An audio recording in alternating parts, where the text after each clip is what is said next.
5 دارایی مهم که در بحران‌ها زندگیتون رو نجات میده و حتی ممکنه جونتون رو نجات بده. دارایی شماره 1 طلا و سکه هستش.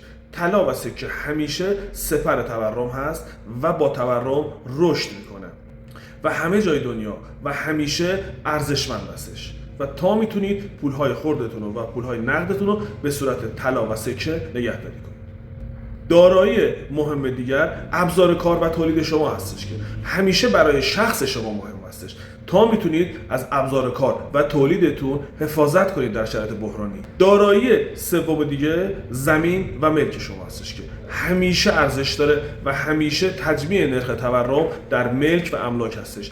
یعنی هر کالا و خدماتی که گرون بشه یک روز اثر خودش رو روی ملک و املاک میذاره. دارایی چهارم مهارت و کار شما هستش. در شرایط بحرانی هر چقدر که بی‌پول شدید، هر چقدر که وضعیت اقتصادی بحرانی شد، مهارت و کار خودتون رو ارزون نفروشید. دارایی پنجم که از نظر منم خیلی مهمه، ارتباطات شما با متخصصین و اعتبار شما هستش. هر چقدر وضعیت اقتصادی خراب شد، از ارتباطات خودتون و با متخصصین که در ارتباط هستید و اعتبار خودتون با جون دل از اون محافظت کنید تا از این بحران اقتصادی به سلامت همگی عبور کنید.